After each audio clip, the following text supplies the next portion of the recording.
आज हम लोग ऐसे एक टॉपिक पर डिस्कस करेंगे। कोई बार व्यूअर्स की ओर से ये प्रश्न आया है, क्या हम हारमोनियम बजा के गा तो सकते हैं, बजा के गा लेते हैं, लेकिन बिना हारमोनियम का हम गा नहीं पाते। इसका क्या कारण है? आज हम लोग इसका विश्लेषण करेंगे। क्या कारण है, क्यों हम लोग जब हारमोनियम बजा के गाते हैं तब तो हम गा पाते हैं, लेकिन जब हम हारमोनियम छोड़ देते हैं तो हम नहीं गा पाते हैं। जब कोई भी काम हम करते हैं तो हमें हमेशा उसके पीछे एक क्वेश्चन मार्क होता है, क्यों नहीं होता है। तो आज हम वो क्यों को ढूंढेंगे। नमस्कार, मैं सपना चक्रवर्ती, आप सभी का स्वागत है लर्न म्यूजिक विद सपना चैनल में। नीचे दिया गया व्हाट्सएप नंबर है, अगर आप ऑनलाइन क्लासेस ज्वाइन करना चाहे आप मुझसे कांटेक्ट कर सकते हैं या मैसेज भेज के जानकारी ले सकते हैं। अलग अलग कोर्सेस है, 3 मंथ्स, 6 मंथ्स, 1 ईयर्स आप चूज़ कर सकते हैं। जो भी डिटेल्स आपको जानना है आप ये व्हाट्सएप थ्रू सारे जानकारी हासिल कर सकते हैं। तो चलिए शुरू करते हैं आज का एपिसोड। अगर ये एपिसोड आपको अच्छा लगे तो ज़रूर आप एक लाइक कीजिए, शेयर कीजिए। अभी तक सब्सक्राइब नहीं किया है तो ज़रूर मेरे चैनल को सब्सक्राइब करके बेल आइकन को प्रेस कर लीजिए, ताकि मेरे अपलोड किए हुए वीडियो आपके पास सबसे पहले पहुंच जाए।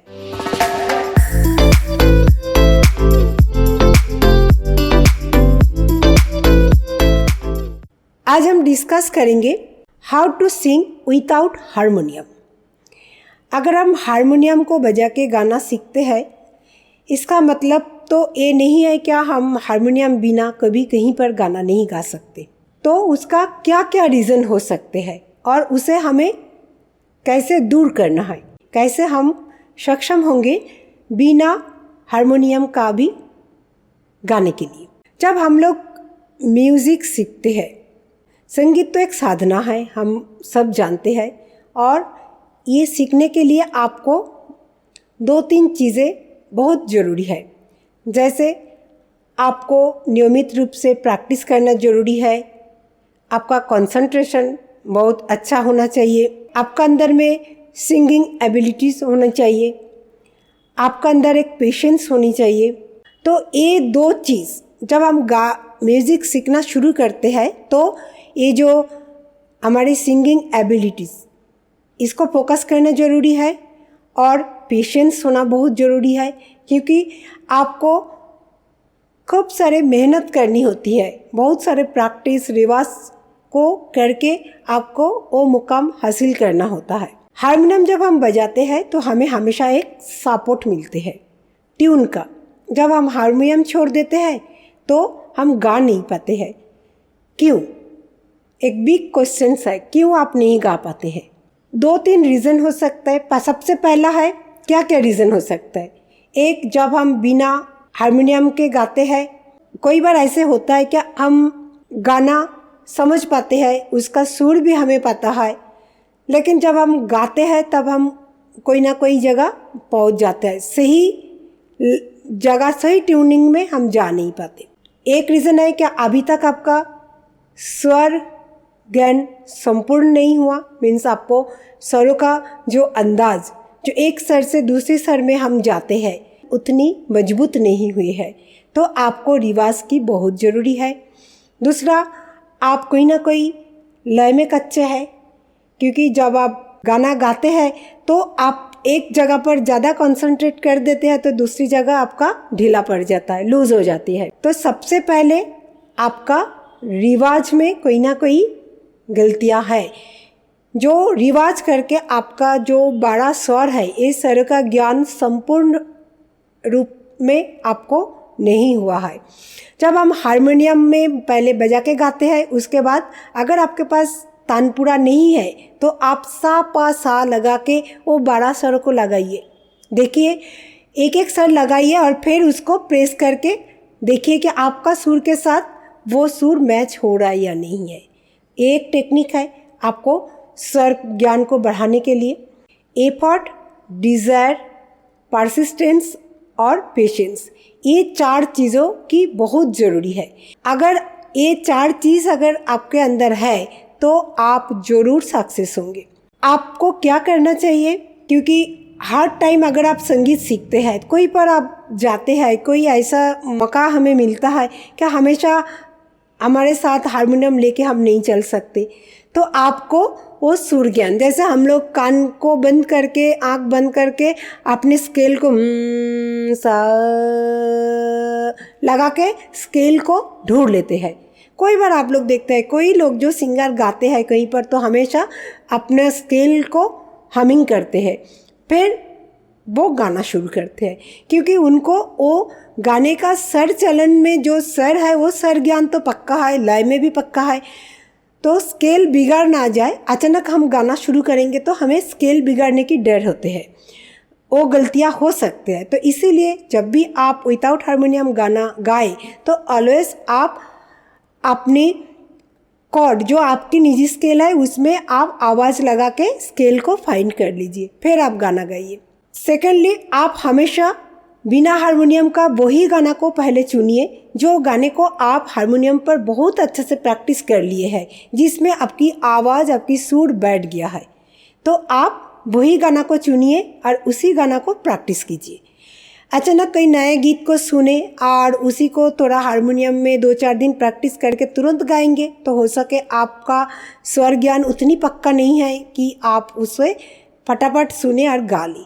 आपको अपना आप को इम्प्रूव करने के लिए क्या करना पड़ेगा, आप जब कोई गाना गाते हैं वो गाना को रिकॉर्ड कीजिए, चाहे अपना मोबाइल में हो या कोई रिकॉर्डर में हो, आप उसको रिकॉर्ड कीजिए और उसे आप सुनिए। देखिए, ये सारे चीज़ आपको खुद ही तैयार करना पड़ेगा, खुद ही आपको करेक्शन करना पड़ेगा, आपको आत्मनिर्भर होना पड़ेगा, खुद को जांच करना पड़ेगा। सबसे पहले आप अपना एक प्रैक्टिस किया हुआ गीत को लीजिए जो आप हारमोनियम में खूब अच्छे से प्रैक्टिस किए हैं और जिसका लय बिल्कुल आपका समझ है, तो ऐसे गाने को आप जब गाएंगे उस गाने को रिकॉर्डिंग कीजिए।